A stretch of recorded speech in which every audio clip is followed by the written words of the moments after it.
Assalamualaikum warahmatullahi wabarakatuh. Waalaikumsalam warahmatullahi wabarakatuh. Tapi pun. Ya pun. Ya, bersama saya lagi Novelia Yulistin Sanggem di program podcast Cawekam. Kali ini kita ada di segmen ketenaga kerjaan ya, guys. Karena berhubungan dengan ojek.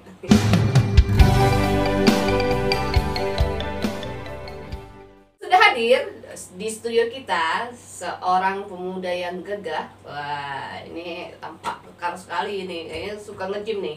Ya. Beliau bernama Bang Miftahul Huda. Agak belibet nih kalau udah Mif di tengahnya itu. Iip aja ya, Iip ya, Bang Iip. Panggilannya Bang Iip. Beliau adalah Ketua Gaspol Lampung. Apa kabar, Abang? Kabar baik. Baik ya. Wah, sehat. Sehat sekali. Sudah mandi? Sudah. Gimana nih Bang keadaan sehari-hari kegiatan ojek ya, gitu ya, ojek online selama pandemi ini? Ya kalau yang jelas selama pandemi memang benar-benar pengaruh besar ya. Waktu awal-awal di 2020 tahun kemarin itu omset kawan-kawan tuh bisa menurun sangat drastis, ya kan? Ya pengaruh itu selalu pasti ada. Pengaruh itu pasti ada dan cukup banyak lah, sehingga ya cukup berpengaruh terhadap jalannya operasional kawan-kawan sendiri di lapangan. Bukan malah meningkat ya dengan tidak adanya orang yang dilarang keluar nih, jarang ini ojek online makin kan. Sekolah-sekolahan pengaruh banyak ya. Oh iya, Sekolah-sekolah itu sekarang kerja modelnya juga, iya. daring semua, pekerja banyak work from home awal-awal dulu seperti itu. Ya sekarang alhamdulillah udah mulai berangsur pulih, mudah-mudahan ya pandemi semua, ini bisa kita lewati sama-sama dengan baik lah. Nah, ngomong-ngomong Bang tentang Gaspol ya. Gaspol ini apa sih Bang? Gaspol ini ormas ya. Ormas ya? Udah jadi organisasi ya? Sudah. Gitu. Kita sudah berbadan hukum. Ini adalah Gaspol ini ormas yang basically-nya adalah pengemudi ojek online. Walaupun prakteknya mungkin udah banyak juga kawan-kawan anggota yang bukan lagi di ojek online misalnya. Oh iya? Tapi memang kita terbuka lah untuk itu. Jadi tapi rata-rata roda 2 atau roda 2 ya, roda 4. Roda 4 ya, semua pengemudi berhubungan dengan ini ya? Ya, jadi artinya ya kita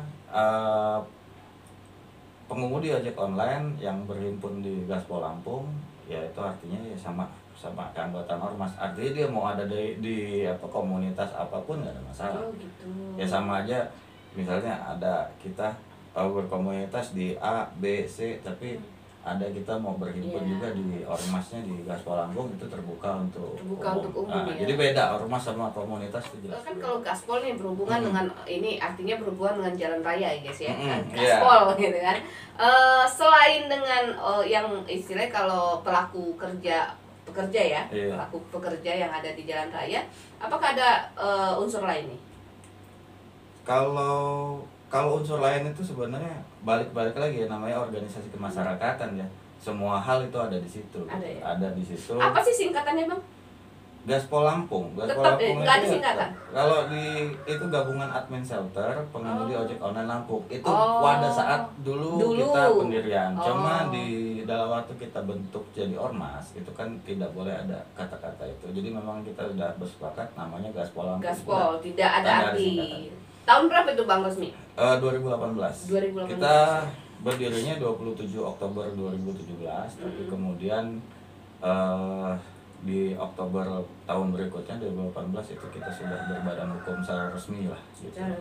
Sudah berbadan hukum 2018 ya Bang ya. Sejak 2018 dan alhamdulillah ya, karena tujuan kita di ormas itu adalah bergerak secara jelas, punya visi yang jelas untuk memperjuangkan kawan-kawan ojek online. Sesuai dengan visi kita akan menjadi rumah besar bagi pengemudi ojek online di Lampung yang memberikan perlindungan hidup, kesejahteraan, perlindungan hukum, kesejahteraan hidup dalam bingkai keadilan dalam bingkai persatuan dan keadilan sosial. Seperti itu visinya. Ya, artinya sila ketiga dan sila kelima kayaknya ya kan. Masuk semua deh pokoknya. Masuk semua tur nih. Kita Lampung ya? Iya, di Lampung. Apakah masih di Lampung atau 15 provinsi kota sudah? Tidak, kita hanya fokus di Lampung. Fokus di Lampung. Di nasional kita ada kah? Tidak. Tidak ya, jadi memang khusus Ya. organisasi lokal Gaspol, Organisasi satu-satunya ada di daerah yaitu di Lampung. Jadi Lampung. Wah keren ya, ini berdiri sendiri, ini bisa jadi pusat nih kalau misalnya dikembangkan. Ya Insya kan? Allah, Iya kan? ke Kalau depan, ke iya kan? depan. Iya kalau dikembangkan. Nih, kita bicara soal ojek nih, ya kan? Apalagi yang sering terjadi itu sebenarnya keributan soal roda 2 di jalan raya ya. Roda 2 nih yang selalu bermasalah nih. Kalau yang roda 4 nih jarang, walaupun nggak ini jarang. Nah, keributan salah satu yang viral itu tentang ojek dan mata elang kalau nggak salah ya Bang. Iya. Mungkin bisa dijelaskan Bang, apa saja sih persoalan yang ada di jalan raya khususnya untuk para pelaku ojek ini? Oh ya, yang pertama sebenarnya bukannya roda 2 itu yang paling banyak bermasalah saya rasa, cuman karena mungkin roda 2 Paling yang banyak, paling ya. banyak, Iya. jadi bicara soal apa? Soal Lapangan. volume, secara kuantitas ya pasti akan banyak terjadi di roda 2. Permasalahan dengan mata elang itu sebenarnya adalah persepsi hukum, kalau saya bilang persepsi hukum, karena satu pihak leasing itu tetap berpatokan dengan aturan yang lama. Sedangkan undang-undang fidusia itu, undang-undang fidusia nomor 42 tahun 1999 itu yang pasal 15 ayat 2. Pasal 15 ayat 2 itu tentang apa namanya? Kekuatan hukum terhadap undang-undang fidusia tadi, suatu produk fidusia, dan juga yang pasal 3-nya itu sudah dibatalkan tentang pernyataan cedera janji, sehingga dibatalkan oleh MK melalui putusannya yang tahun 2019 kemarin nomor 18 itu sudah dibatalkan. Jadi dengan itu kalau tadinya sesudah si leasing pegang sertifikat fidusia, karena di pasal 2-nya tadi, pasal 15 ayat 2 tadi disebutkan bahwa fidusia adalah suatu produk yang sudah memiliki ketetapan hukum, dia bisa langsung melakukan eksekusi. Tapi dengan dibatalkan, maka fidusia itu kembali menjadi produk yang sama dengan hukum-hukum yang lain, perjanjian-perjanjian yang lain. Untuk memperoleh ketetapan hukumnya, dia harus memperoleh ketetapan dari pengadilan. Pengadilan lagi. Jadi antara persepsi itu yang harus diluruskan, bahwa MK memberikan putusan untuk membatalkan pasal tersebut karena di lapangan banyak cerita dari leasing ini yang semua mau dalam artian menetapkan bahwa seseorang one prestasi langsung main eksekusi dan kemudian menggunakan jasa pihak ketiga atau yang disebut mata elang tadi. Debt collector ya Debt guys. collector. Jadi sebenarnya permasalahan itu adalah di persepsi hukum itu tadi. Kalau sekarang saya selalu sampaikan ke kawan-kawan yang dimanapun di Nusantara, baik itu pengemudi ojek online atau masyarakat umum, bahwa apabila ada perampasan, apabila memang ada perampasan, ada pemaksaan, intimidasi, itu cukup difoto, ya kan, kemudian divideokan, kalau perlu diketahui namanya, kemudian laporkan ke pihak kepolisian. Karena saya sudah sering berkoordinasi dengan kawan-kawan di Polres ataupun di Polda bahwa tindakan perampasan terhadap objek fidusia itu dengan paksa ya, itu adalah suatu tindak pidana yang termasuk dalam C3. C3 ya, curanmor itu yang diperangi oleh kepolisian negara Republik Indonesia. Sehingga apabila ada kejadian seperti itu laporkan, dan kalaupun memang perlu ya lawan. Kita bukan mau membenarkan orang untuk tidak membayar angsuran, tapi silahkan pihak leasing juga untuk menempuh jalur pengadilan, jalur hukum yang ada, karena negara kita adalah negara hukum. Jadi ayo kita sama-sama tegakkan hukum sesuai aturan yang ada gitu. Sebenarnya simple. Ya benar. Jadi perusahaan ini jangan seperti kayak tuan tanah gitu ya, ya atau benar. apa gitu yang diktator ya kan. Waktu misalnya si ojek ini ngambil motor kan pakai surat menyurat juga ya kan. Kenapa pas ngambil juga harusnya pakai surat menyurat dengan pengadilan ya. Itu yang sering terjadi tuh. Jadi perselisihan itu sebenarnya di situ. Ya bagaimanapun dipaksa, semua orang itu nggak ada yang punya bakat untuk ikat janji, nggak, tapi semuanya pasti karena keadaan. Dan itulah adanya hukum, adanya peraturan itu diciptakan untuk menengahi setiap perselisihan. Saya kira untuk dilanggar, Pak. Oh, gimana? Kan biasanya gitu Saya ya. nggak bilang seperti itu. Kita bicara secara normatif bahwa setiap aturan yang ada di negara ini itu dibuat berdasarkan suatu kebutuhan. Iya. Makanya aturan fidusia kemudian dibatalkan tuh karena ternyata itu menimbulkan masalah, pasal-pasalnya saja yang dibatalkan, sehingga itu supaya ke depan ada kepastian hukum. Iya. Makanya kalau memang kita merasa tidak terima, ya jangan ditandatanganin apapun suratnya dan laporkan ke polisian, karena perampasan itu masuk dalam ancaman hukuman pasal 368 KUHP. Ancaman hukumannya 9 tahun, jadi nggak usah khawatir. Kalau merampas itu ibarat copet, guys. Copet jalanan itu. Begal Begal, begal kan? berkedok mata elang. Godok mata dengan dasar hukum fidusia itu, Dasar ya. hukum fidusia. Jadi sebenarnya kalau menurut saya leasing itu nggak perlu pakai mata elang. Asal kalau dia tahu gitu loh skenario-nya seperti apa. Saya sebenarnya sering diskusi sama kawan-kawan leasing. Ini leasing ini kan adalah lembaga-lembaga yang hebat ya gitu loh, punya dana yang kuat gitu loh. Kenapa sih nggak bisa mensiasati gitu? Mensiasati bagaimana supaya ada ketetapan hukum secara cepat. Oh, alasannya pengadilan ini kan lama pengajuannya, ya kan? Lah kenapa nggak bisa? Banyak cara kok gitu. Banyak Untuk cara, ya. kalau berhimpun, leasing ini kan ada perhimpunannya. Silahkan, kan pasti ada semua yang bisa dibicarain. Gimana caranya? Misalnya mengupayakan ada jalur khusus segala macam dari mereka untuk bisa mendapatkan prioritas lah, misalnya mendapatkan prioritas sehingga pengaduan mereka untuk memperoleh ketetapan hukum itu bisa dilakukan pengadilan cepat, misal contoh seperti pengadilan tilang ya, itu kan pengadilan cepat tuh, dan itu sah akhirnya kan gitu. Apapun langkah yang diambil itu sah. Begitu sudah ada ketetapan dari pengadilan bahwa oh si A ini melanggar memang ingkar janji, ditetapkan oleh pengadilan, eksekusinya itu tinggal melibatkan pihak kepolisian. Nggak perlu lagi bayar si mata elang. Ini bisa menghemat kos, menghemat biaya. Tapi saya juga ya bingung kenapa leasing lebih memaksakan untuk bayar mata elang. Lebih murah kali, Bang. Iya, mata elang itu bisa di atas 1 juta per unit kalau motor. dari polisi banyak orang, Bang. Kita bicara rombongan ya, dan polisi juga saya rasa nggak akan meminta tarik ini hanya ketakutan usaha aja, karena kepolisian itu memang sudah tugasnya untuk menegakkan hukum, untuk mengawal setiap langkah-langkah hukum. Jadi saya rasa nggak akan mereka amin lah pokoknya. Top lah, Polri mah top, mantap. Iya. Kawal jangan ada matel di Lampung. Bang, itu kan soal ini ya, artinya ada persoalan tentang motornya nih. Motornya yang memang masih kredit kalau bahasa awamnya ya, guys ya. Nah, kalau persoalan lain di jalan ada nggak? Di jalan ya? Di jalan dulu nih. Kalau di jalan sih sebenarnya enggak, secara umum enggak. Yang dengan misalnya yang GoFood tuh. GoFood yang misalnya ada yang nggak dibayar tuh kan sering tuh. Ya, kalau di itu kan terutama kayak di Gojek dan mungkin di yang lain ya. Kalau memang nggak dibayar dan memang itu orderannya real, itu kan diganti dengan pihak perusahaan atau diganti oleh pihak Gojeknya. Oh gitu, jadi nggak masalah. Sebenarnya nggak ada masalah. Nggak masalah ya. Yang penting itu adalah benar-benar orderan yang real. Oh gitu. Bukan orderan yang istilahnya itu benar-benar ada pesan. Iya, karena kan Gojek bisa melihat ya. Melihat dari ini kan memang kalau pesen benar-benar pesen itu persoalan kenapa nggak bayar tuh gimana sih? Kan dia tuh yang ngetik. Banyak sebab sih, entah itu iseng atau dia mau ngerjain mungkin merasa gua pesen ikan asin yang asin, ini kok ikan asinnya manis gitu.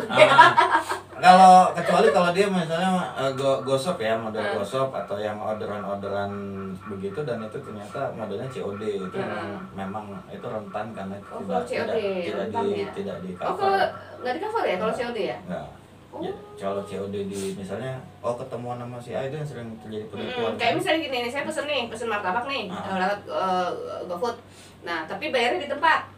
Ya nggak apa-apa itu. Nggak apa-apa. Cuma yang COD itu maksudnya sering gini, dia bukan di toko yang resmi ya. Kalau misalnya perorangan ya, ada beli handphone atau apa, itu yang sering kejadian. Begitu udah ketemuan di mana, ternyata itu dia ngontrak di situ, atau dia cuman sekopan berdiri di situ.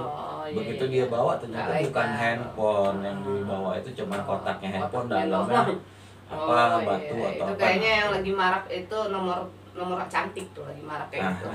Ya, Nomor cantik itu. ya cowok di nomor cantik. permasalahan sebenarnya tetap ada ya Ada ya? bahkan tapi yang lebih krusial sebenarnya permasalahan itu ada di justru fundamentalnya itu di kemitraan. Konsep dari ojek ini ya bang ya, online Hmm. ini, apakah ini bersifat memang mereka ini dengan perusahaan ya, dengan perusahaan online ini, apakah mereka itu karyawan, outsourcing, atau seperti apa sih kemitraan tadi Konsepnya sebenarnya yang dimau itu kemitraan. yang dimau oleh perusahaan? Tapi kemitraan sendiri ini kalau saya bilang dari dulu ya, beberapa kali fokus grup diskusi dari UI itu segala macam kita ikut dan kita coba untuk mengancah ya keberadaan transportasi online ini, terutama yang roda 2. Ini kita sangat kesulitan, bahkan di beberapa kementerian pun mereka nih bingung karena kalau ditarik ke ranah ketenaga kerjaan ini nggak masuk. Nggak masuk Karena sistemnya kemitraan. oh. Ya kan? Begitu ditarik ke Undang-Undang Kemitraan Nomor 20 tahun 2008, ini nggak masuk juga. Kenapa nggak masuk? Hah? Alasan nggak masuk gimana? Ya nggak masuk karena kalau kemitraan itu kan yang diatur oleh undang-undang itu adalah antara pelaku, Antara pelaku dengan pemberi, antara pelaku ya, antara yang kerja, yang ngojek. bukan itu. Jadi kemitraan yang diatur itu adalah kalau saya bilang tuh usaha, badan hukum usaha ke badan hukum usaha. Oh, lembaganya Bukan ke perorangan. sesama lembaga, bukan antara lembaga dengan personal. personal. Oh. Apalagi lembaga sebesar yang katanya sudah dekakon itu dengan perorangan.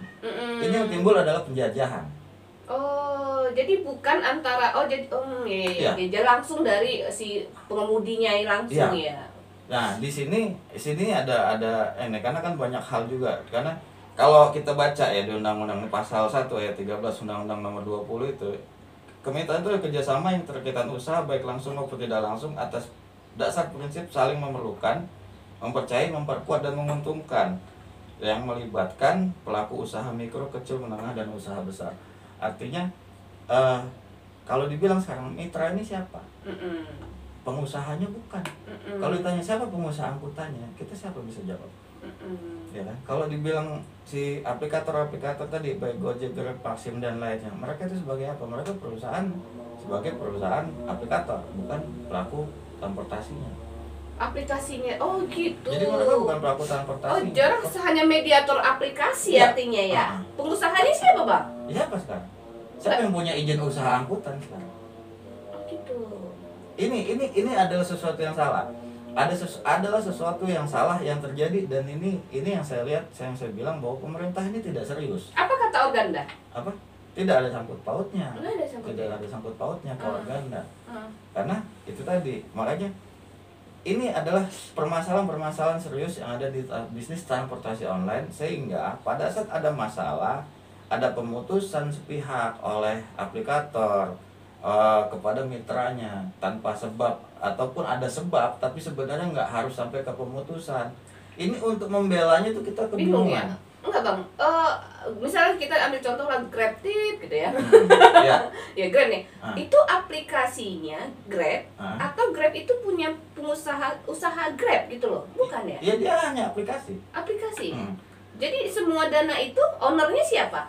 Yang siapa? Yang masuk untuk ke mitra-mitranya. Ini. Dia punya sendiri, handphone punya mitra, punya tukang ojek. Ini masih sebutnya tukang ojek. Handphone punya tukang ojek sendiri. Beli pulsa beli sendiri, ya kan? Kemudian motor kredit sendiri, ya kan? Semua itu punya perangkapnya sendiri. Dia cuma pakai aplikasinya. Itu makanya pelaku transportasinya itu adalah si mitra. Nah, permasalahannya ini benar pelaku, tapi bicara soal apakah dia layak jadi perusahaan jadi media transportasi? Jadi transportasi ya nggak mungkin. Karena masih ada Undang-Undang 22 2009 yang melarang yang tidak bahwa angkutan roda 2 bukan merupakan suatu moda angkutan umum. Let's go. Hey. Ini sebenarnya kata kuncinya. Apa kata pemerintah kita? Kayaknya waktu itu abang masuk dalam tim ya? Ya saya kebenaran waktu itu pernah jadi anggota tim 10. Kita masuk dalam menyusun satu-satunya aturan tentang transportasi online yang ada sampai saat ini itu hanya Permen Hub nomor 12 tahun 2019, hanya itu. Iya. Jadi itu pun adalah produk diskresi. Apa tuh itu. maksudnya? Produk diskresi itu artinya ya produk inisiatif lah, bukan. Jadi sebenarnya produk ini sangat lemah. Ada sanksinya? Tidak ada sanksi. Untuk apa produk itu dibuat? Iya, makanya sebenarnya karena memang suatu peraturan menteri itu nggak bisa ngatur tentang sanksi. Yang bisa ada sanksi itu naiknya di atas peraturan pemerintah, PP, terus kemudian Kepres segala macam, sampai ke undang-undang kan. Kalau udah turunan peraturan menteri dan ke bawahnya itu yang hanya mengatur saja ya. Hanya mengatur. Ibaratnya edaran. Ya, turunannya adalah kemudian dibentuk waktu itu KP 348, Keputusan Menteri nomor 348 tahun 2019 tentang tarif. Itu yang menetapkan bahwa ada 3 zonasi.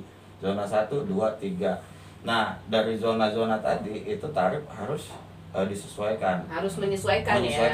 Sama seperti pajak bangunan harus menyesuaikan gitu ya. Jadi patokan sampai saat ini untuk tarif itu masih di KP 348. Kemudian sempat ada usulan untuk naik, tapi saya sendiri termasuk yang nggak setuju untuk naik. Saya cuma minta diterapkan dulu karena waktu itu Maxim masih nggak mau naikin tarif, jadi masih perang harga. Jadi kemudian ada bahwa Jabodetabek aja naik, itulah KP 548 waktu itu keluar. Nah, di situ jelas yang bisa diantisipasi sekarang ini hanya masalah tarif. Hal lainnya kita belum ada. Nah, hal lain itu Bang, maksudnya antara tukang ojek sama aplikasi itu apa Bang biasanya? Yang jadi persoalan? Kemitraan. Kemitraannya? Kepastian. Jadi kalau kita bicara saya mau kredit motor, ya kan? Karena saya berprofesi sebagai pengemudi ojek online. Baru bayar 2 bulan, kita udah bayar DP, baru ngangsur 2 bulan. Tahu-tahu karena pengaduan konsumen, yang entah itu benar atau enggak, disuspend kita. Ya kan? Begitu disuspend, sehingga bahkan ada beberapa yang sampai putus mitra misalnya. Tanpa kita mau minta pembelaan ke siapa. Oh, sama kayak YouTube artinya sepihak. Ini bener loh. Ya pokoknya saya nggak ikut gitu. Saya ini pelaku YouTube loh. Ya bener itu. Tiba-tiba dia banned aja tanpa tahu. Ya, itulah yang terjadi sehingga case-nya akhirnya yang terjadi ya nggak ada kepastian bahwa saya akan bermitra. Kan kalau di Undang-Undang 20 2008 tuh harus ada kepastian. Ada kepastian. Kontrak kerjasama, lu kerjasama mau berapa bulan, mau berapa tahun, kontrak ada masa berlakunya. Walaupun nanti mau diperpanjang lagi silahkan. Tapi selama masa kontrak itu tahan dong. Oh gitu. Iya. Memang artinya ini harus dibuat regulasi soal peraturan digitalisasi, bisnis digital Bang. Benar.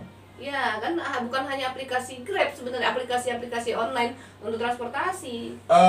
Itu belum lari ke arah ketenaga kerjaan segala macam, ke masalah jaminan sosialnya, jaminan keamanan misalnya kalau terjadi ini kalau hanya jasa harja itu ya. Jadi benar-benar kompleks. Cuman semua permasalahan itu akan mengerucut karena bahwa angkutan umum roda 2 itu tidak diatur, bukan merupakan suatu buah angkutan umum. Padahal kalau itu sudah pemerintah nih, makanya saya selalu bilang pemerintah ini nggak serius. Kalau pemerintah serius memperjuangkan pengemudi ojek online, hajat hidup pengemudi ojek online, amandemen Undang-Undang 22 itu. Kalau enggak memang dilarang sekalian. Iya. Jadi pilihan cuma 2. Jadi jangan membiarkan jutaan rakyatnya masuk dalam suatu zona abu-abu yang dia nggak jelas. PHP lah dunia ini, dunia ojek online ini dunia PHP.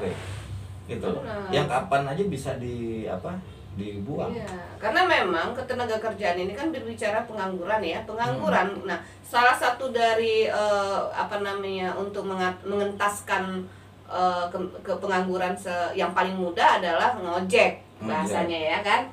Nah, tapi ternyata ojek ini bukan bagian dari angkutan umum. Nah, seharusnya pemerintah segera ambil ini untuk dibuat ini ya. Sebenarnya saya ada juga sih pernah coba buat sebuah perencanaan.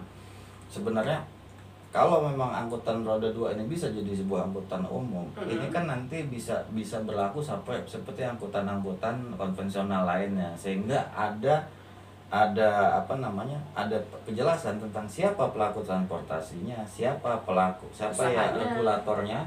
Regulator itu ya berarti pasti pemerintah kan, siapa yang perusahaan aplikasinya. Nah, dengan kejelasan tiga ini akan setiap penentuan, setiap pembahasan apapun, baik itu kemitraan, tarif dan lainnya, itu harus melibatkan pihak-pihak ini. Atau kalau enggak, pemerintah ambil nih setiap yang masuk. Karena gini, aplikasi mungkin bukan punya Indonesia ya, ada yang punya Indonesia, ada yang punya luar ya. Nah, setiap yang masuk dari luar ataupun dalam, itu tuh ini pemerintah yang ambil alih, jadi pihak untuk manajemen. Kalau gitu kali ya? Kalau itu sebenarnya terlalu jauh juga, karena kan nanti kaitannya sama mungkin akan bertabrakan dengan investasi ya, investasi asing segala macam. Itu ada, kita kan nggak usah dipikir loh, pemerintah nggak bikin kita kok. Nggak juga ya. Cuman sebenarnya gini tuh, kalau undang-undang 22 itu diamandemen, ini ya, sehingga udah legal nih.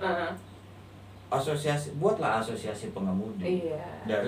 dari mulai pusat, kemudian provinsi, kemudian kabupaten kota. Asosiasi pengemudi inilah yang akan menjadi perwakilan dari pengemudi, karena mereka yang tahu soal persoalan yang ada dan dilibatkan selalu dalam setiap kebijakan baik dari tingkat pusat, regional, provinsi maupun sampai ke kabupaten kota. Ini akan terlibat. Terus kemudian konsepnya ketenagakerjaannya gimana? Ini harus diatur juga. Kemitraan boleh, tapi kemitraan harus antar badan usaha. Tinggal wajibkan bahwa pengemudi transportasi, kamu harus berhimpun dalam sebuah asosiasi atau sebuah koperasi pengemudi, yang itu nanti koperasi pengemudi ini yang bermitra dengan pihak aplikasi Grab. Ya, itu yang disebut outsourcing tadi. Kemudian si koperasi tadi dengan pengemudi tadi itu hubungan kerja. Dan jadi hubungan ketenagakerjaan ada di situ, hubungan kemitraan adalah antara koperasi dengan perusahaan aplikasi. Jadi ada jaminan. Dan pemerintah juga akan jelas. Pada saat ada permasalahan, ini masalahnya masalah apa nih? Mitra. Oh, berarti koperasi yang sama ini yang dipertemuin. Ini permasalahan apa nih? Ketenagakerjaan. Oh, berarti ini di mana? Koperasi A, koperasi B. Panggil aja koperasinya. Dengan mempermudah. Ini tinggal pemerintah mau atau tidak. Pemerintah mana nih? Pemerintah Indonesia pusat ya. Karena ini kaitannya adalah masih undang-undang. Iya, artinya nih siapa tahu nih pemerintah pusat dengar kan? Harus dengar. Harus dengar nih. Harus disebar nih. Ojek online yang ada di Lampung khususnya itu sebar biar pemerintah pusat dengar. Pemerintah pusat harus dengar. Dan jangan lupa subscribe. Bisa. Ya. Kemarin bulan September saya pernah melihat sebuah berita online ya. Di situ abang bicara soal pertumbuhan UMKM di dunia online, berkah atau musibah. Ini menceritakan apa sih bang? Ini sebenarnya ya? Saya sebenarnya miris dengan keadaan keuangan di Kota Bandar Lampung tempat saya tinggal, di mana kawan-kawan di sekitar tempat saya tinggal yang RT udah berbulan-bulan ditunggak honornya. Banyak utang nggak bang katanya? Iya katanya banyak utang. Jadi RT, Linmas semua ngeluh gitu. Kawan-kawan yang kebenaran termasuk di sekitar rumah, teman-teman juga kita yang ada di sana itu ngeluh. Jadi seolah ini Pemkot emang nggak ada duit banget gitu loh. Terus di sisi lain saya juga ngelihat bahwa ada permasalahan di mana inisiatif pemerintah Kota Bandar Lampung untuk ngejar pemilik bakso Sony ya sempat heboh kemarin sampai dipaksa tutup ya, sekarang udah deal. Cuman artinya ada 18 miliar kalau nggak salah waktu itu yang dikejar-kejar ya. Itu udah sekian tahun katanya kan, sekian miliar yang itu udah sekian tahun. Padahal kalau pemerintah mau mensiasati dengan adanya keberadaan bisnis transportasi online ini pemerintah daerah akan memperoleh PAD yang luar biasa. Gimana ya bang? Ya, fenomenanya sekarang ini kan banyak masyarakat lebih senang untuk beli lewat aplikasi online, GoFood. baik itu GoFood, GrabFood maupun Shopee Food. Sekarang nih Iya. Shopee Food udah masuk nih. Artinya lebih senang. Bahkan dia berani bayar lebih mahal, benar? Iya. Iya, kita ada kalau kita datang langsung ke rumah makan A misalnya, dia harganya ayam goreng 15.000. Tapi begitu kita pesan di GoFood 18.000. Tapi kita tetap bayar plus jasanya. Plus jasa. Karena apa? Kita merasa Ongkirnya. sebuah kenyamanan. Masyarakat merasa yang nyaman gue nunggu di rumah aja deh. Udah. Nah, hal-hal ini yang akhirnya memudahkan masyarakat. Tapi sisi lain sebenarnya secara tidak sadar ini PAD menggerus PAD dari Kota Bandar Lampung sendiri. PAD-nya apa? Sekarang gini, mungkin ada yang tapping atau beberapa rumah makan yang dipasangin pajak ya, tapping pajak segala macam, dan sudah dikenakan jadi objek pajaknya, itu pasang nih pajak sekian. Permasalahannya adalah ini sebut nama merek nggak apa-apa ya. Contoh, seberapa orang sekarang datang ke rumah makan Garuda, itu kan sangat, atau rumah makan Begadang deh gitu. Padahal itu kan objek pajak nih gitu. Omsetnya menurun nggak semenjak adanya online ini? Pasti makin menurun. meningkat kayaknya. Omset mereka Makin meningkat lah, karena banyak yang pesen lewat. Apa? Tadinya banyak di tempat. Sebenarnya kalau sama nggak ya? karena gini, karena banyak resto rumahan kan. Resto rumahan. Iya, resto Sehingga rumahan setelah omset mereka kayak tadi, kalau mau makan ayam goreng di sana. Dulu kan kita kalau punya pikir, ayam goreng yang enak di Begadang. misalnya kan. Sekarang banyak industri sekarang. rumahan ya maksudnya. Industri rumahan. Sehingga secara otomatis ya ini pasti akan mengurangi omset. Nah, pada saat omset rumah makan yang offline tadi istilahnya berkurang, otomatis yang didapat oleh pajak juga berkurang. pajak rumah makan berkurang kan, ya kan. Sedangkan sekarang omset resto rumahan itu satu hari bisa sampai 3, 4, bahkan ada yang 5 juta. Itu tanpa buka gerai. Tanpa buka gerai. Sehingga pemerintah pun, saya yakin pemerintah kota nggak punya datanya, ada berapa ribu. Iya, bisnis digital ya, bisnis online. Contoh, satu resto rumah makan yang kemarin sempat bermasalah lah misalnya, itu dia mengakui sendiri satu hari itu 5 juta, padahal dia nggak punya tempat. Dan saya yakin itu nggak kena pajak. 5 juta satu hari atau 150 juta per bulan, atau 1,8 miliar 1,8 miliar ya per tahun.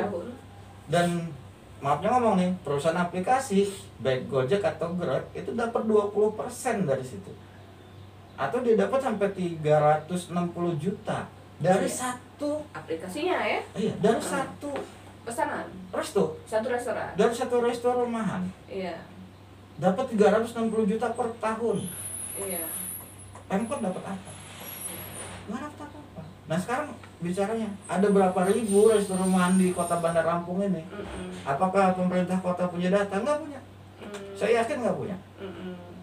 Jadi kalau aplikasi itu pajaknya memang pajak aplikasi ya, ini yang dimaksud Bang ini adalah pajak restorannya, ya kan. Kalau memang ini masuk di aplikasi ya tetap aplikasi punya tanggungan pajaknya sendiri. Nah, maksudnya Bang ini wajib pajak restorannya ini ya. Undang-Undang 28 tahun 2009. Nah, pajak restoran ini adalah pajak atas pelayanan yang disediakan oleh restoran, oleh resto bahasanya. Dan ini nggak usah khawatir, jadi nggak usah khawatir bahwa ini UMKM kok udah dipajakin. Bukan UMKM yang bayar pajak. Pajak restoran itu adalah pajak yang dibayar oleh si pembeli. Subjek pajaknya, jadi si UMKM tadi adalah objek pajak, objek mereka yang memungut. Subjek pajaknya adalah konsumen yang beli, gitu loh.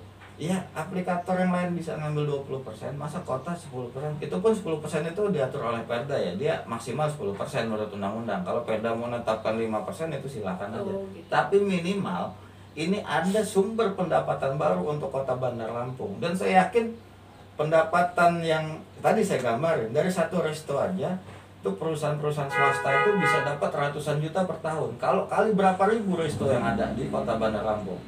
Kalau misalnya tadi 360 juta, berarti 10%-nya itu berarti 180 juta per tahun. Nggak usah 1.000 deh, ya kan? Nggak usah 1.000 deh, ya kan? 100-nya lah. Ya 100-nya aja udah berapa tuh? 18 miliar per tahun kan? Let's go. Hey. Jadi itu adalah sebuah sebuah potensi pendapatan asli daerah PAD yang luar biasa menggiurkan. Dia pada ngejar-ngejar bakso Sony ya, mau ngomong gitu loh. Atau mau berkreasi dengan sisi lain yang ngeluarin biaya, ini nggak perlu ngeluarin biaya. Cukup mendata ya. Tapi memang mungkin Sony juga wajib dikejar juga. Ya.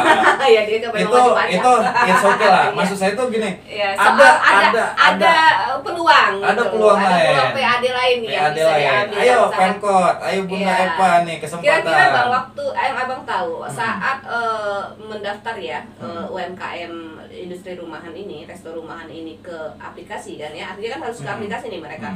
Ini apakah mereka ada ketentuan nggak? Misalnya harus NIB. Kalau NIB itu artinya mereka selalu masuk, nggak ada ya. Memang jadi plong boleh siapapun. Ya. Oh iya benar juga. Jadi kalau saya bilang pemerintah pasti nggak punya datanya. Nggak punya data. Iya.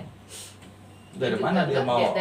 Dan mereka juga nggak punya hak juga ya untuk melihat di aplikasi ya. Nggak bisa. Nggak bisa ya. Belum ada. Makanya saya bilang dari hulu harusnya disusun itu tadi. Mulai dari amandemen Undang-Undang 22 2009 sehingga ke bawah ini semua pemerintah daerah akan mudah. Sehingga gini, kenapa saya bukannya benci dengan perusahaan-perusahaan aplikator yang mengeruk keuntungan sebesar-besarnya. Itu adalah ya di dunia yang liberal itu hal wajar ya. Liberalis ini saya bilang. Ya liberal lah itu. Di dunia kapitalis ya. Kapitalis ya, liberalis ekonomi maksud saya itu bebas ya kan. Itu bahwa setiap perusahaan akan berusaha memperoleh keuntungan sebesar-besarnya dengan biaya seminim-minimnya. Itu adalah konsep ekonomi kapitalis, jelas. Nah, yang saya permasalahin adalah begini. Kalau keuntungan yang diperoleh oleh perusahaan itu hanya untuk mereka, kekayaan mereka, pundi-pundi kekayaan mereka. Sedangkan yang diperoleh dari pajak restoran oleh setiap pemerintah kota, daerah itu akan jadi sumber untuk membiayai belanja. Belanja itu bisa merupakan untuk kebutuhan fasilitas umum, fasilitas sosial, jalan, kemudian pendidikan dan segala macam. Sehingga nggak ada lagi yang namanya RT nggak dibayar, guru ngaji nggak dibayar, cuma jadi ya sebenarnya terbukalah peluang itu. Saya harap si pemerintah Kota Bandar Lampung bisa lebih kreatif untuk mencari peluang. Makanya saya bilang tulisan saya ini adalah berkah atau musibah, tergantung kita menyikapinya. Jadi memang harusnya pemerintah kota ini juga segera panggil Bang Iin ya. Iya, siap nggak Pak?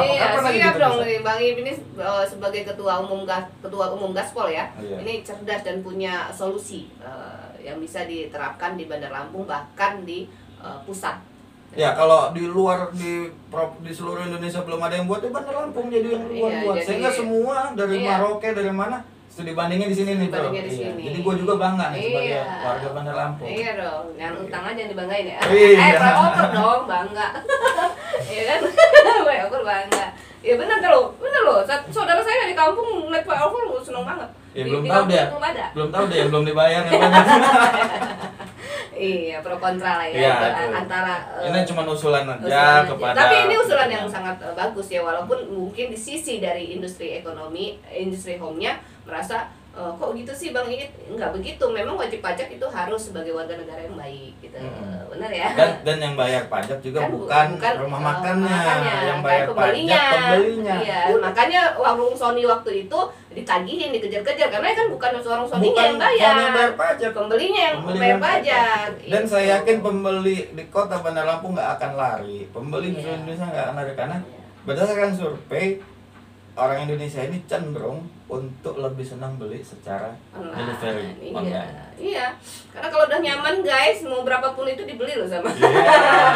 Iya kan? Mudah lagi, cari restonya cukup di sini, nggak perlu nyari-nyari ke apa. Jadi ternyata orang Indonesia itu baperan ya. Kalau udah nyaman sudah dia. Iya, nah satu lagi Bang ini dari sekian persoalan yang ada nih, artinya kan ada polemik nih untuk kita sebagai tukang ojeknya nih. Pertanyaan saya, kenapa masih banyak yang mau jadi tukang ojek online? Itu kendalanya adalah Keadaannya. Kalau Ya nggak ada boleh- kerjaan guys. ya, makanya ya ini dilematis ya. Pada saat pemerintah mengumumkan mungkin tingkat pengangguran menurun atau apa, sebenarnya menurun ini mungkin karena udah pada jadi daftar Gojek. Walaupun kerjanya ada nongkrong nunggu orderan Nunggu gitu. orderan. Penghasilan tidak jelas berapa. Jadi kalau bicara UMR mungkin jauh dari situ. Tapi dia tertulis bahwa saya kerja, saya nyari apa jadi ojek online. Yang penting gua usaha, Orderan belum tentu dapat gitu loh. Banyak kan tukang ojeknya daripada yang yang ini ya konsumennya. Nah, jadi istilahnya kalau bicara kenapa harus apa jadi ojek online? Karena memang kondisi saat ini lapangan kerja itu nggak sebanding, sulit, nggak sebanding dengan. Dia sih maunya direktur guys, sama kayak gue nggak mau nganggur di YouTube doang gitu ya. Gue sih maunya jadi pejabat apa gitu. Ada yang harus gue duduk di sini. Itu aja pertanyaan. Ya, jadi mungkin itu saja ya Bang ya. Iya. Kalau ngobrolin soal ojek online, ngomongin soal apa namanya UMKM, PAD dan sebagainya ini sebenarnya panjang. Cuma durasi yang nggak memungkinkan untuk kita ngobrol, nanti bosen ya kan? Ya, oke Bang. Mungkin di luar sana sahabat cowok Ekam Lover ingin tahu nih kepo-kepo tentang abang nih. Kira-kira apa nih media sosialnya untuk mereka mau intip-intip nih Bang Iit di mana nih? Ya, kalau media sosial kita ada di Facebook ya, namanya Miftahul Huda, sama Facebook ada, di IG juga ada. Cari aja iif_miftahul_huda. Udah. Gitu. Kalau gaspolnya belum ada kita ya? Ada. Apa Ya, tuh? gaspol_Lampung. Cari aja. Nah, kalau bagi sahabat cowok Ekom Lovers nih, ini bocoran abang kita ini masih sendiri. Seperti warnanya nih, ya kan warna baru kita nih aplikasinya warna apa namanya? Cowok Ekam sekarang lagi warna-warna keunguan. Nah, karena pertama perdana nih yang datang ini sendiri. Pas ya? Mas ya. Jadi tinggal cek DM, IG-nya, follow apa namanya? Facebooknya, inbox kenalan. Orang yang cerdas loh. Kayaknya di ini ya. Promosi deh. Di promosi ini ya. Ya gitulah. Terima kasih Bang Iit sudah hadir di studio Cowekam. Sebuah kebanggaan bagi kami bisa menghadirkan sosok fenomenal. Wah, suatu hari mungkin Abang Iit adalah orang salah satu yang memimpin negeri ini. Amin. Insyaallah, amin. Semoga apa yang dilakukan maju terus, lancar, sukses, dan yang pastinya berkah. Amin. Amin ya robbal alamin. Saya Novelia Yusif Sanggem bersama Miftahul Huda. pamit undur diri. Wassalamualaikum warahmatullahi wabarakatuh.